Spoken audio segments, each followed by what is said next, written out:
시청자 여러분 안녕하십니까? 4월 17일 목요일 매일신문 뉴스입니다. 제주도 수학 여행에 나선 고교생 등 475명이 탄 여객선이 어제 오전 전남 진도 해상에서 침몰했습니다. 17일 오전까지 6명이 숨지고 290명은 생사가 확인되지 않고 있습니다. 중앙재난안전대책본부는 전남 진도 해상 세월호 침몰 사고로 17일 오전까지 6명이 숨지고 290명이 실종됐으며 179명이 구조된 것으로 잠정 집계했습니다. 475명의 탑승자 중에는 수학여행을 떠난 단원고 학생 325명과 교사 14명이 포함되어 있습니다.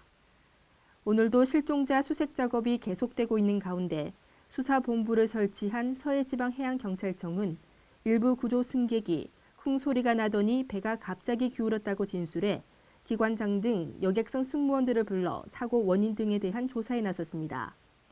침몰한 여객선 인양 작업은 이르면 18일 오전부터 시작될 전망입니다. 침몰한 여객선 세월호의 구조 작업이 크게 속도를 내지 못하고 있습니다. 사고 해역에 물살이 세고 시야가 흐려 선체 진입에 어려움을 겪으면서 설상가상으로 구조 작업에 난항을 겪고 있습니다.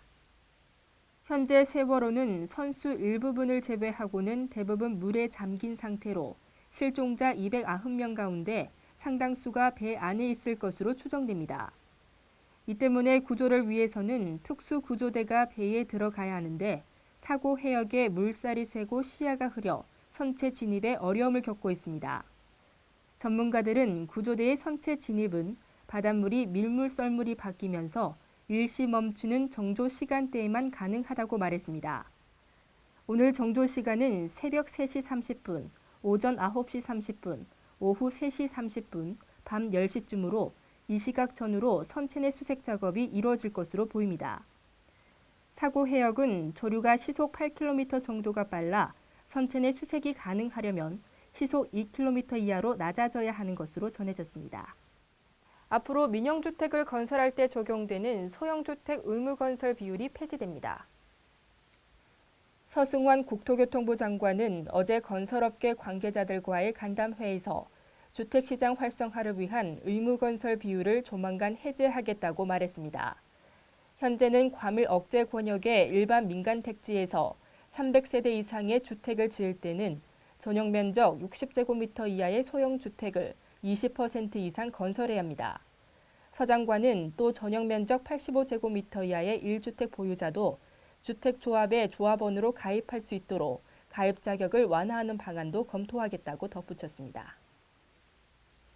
국내 유일의 안경 분야 국제 전시회인 대구국제안경전이 어제 개막해 오는 18일까지 열립니다.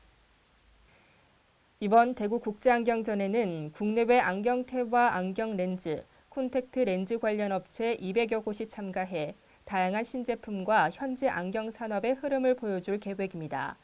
특히 이번 전시회에는 해외 바이어 1000여 명을 비롯해 17,000여 명이 참가해 이들에게 대구 안경 산업의 우수성을 홍보하는 계기가 될 것으로 보입니다. 특히 안경업계에서는 시력 보완을 위한 교정용품만 아니라 패션과 디자인을 결합한 아이템을 적극 홍보할 계획입니다. 경북 영주에 들어서는 한국문화 테마파크가 이달에 착공합니다. 경상북도는 한국문화 테마파크 실시 계획을 최종 승인했습니다. 이에 따라 경북도는 영주시 수흥면과 단산면 일원 96만여 제곱미터 땅에 1,565억 원을 투자해 한문화센터와 한음악 스튜디오를 만들고 숙박시설과 음식촌, 습지공원 등 각종 편의시설 등이 조성될 예정입니다. 경북도는 사업이 끝나면 연인원 92만 명의 관광객이 늘어나는 등 영주 지역의 생산과 고용 유발 효과가 클 것으로 기대됩니다. 오늘은 전국이 차차 흐려지면서 비가 오겠습니다. 주로 남부지방을 중심으로 비가 내리겠는데요. 특히 여객선 침몰 사고가 난 진도 해상 부근에는 바람까지 다소 강하게 불겠습니다. 대구 경북 낮 최고 기온은 21도로 어제보다 조금 낮겠습니다. 이상으로 매일신문 뉴스를 마치겠습니다. 시청해주신 여러분 고맙습니다.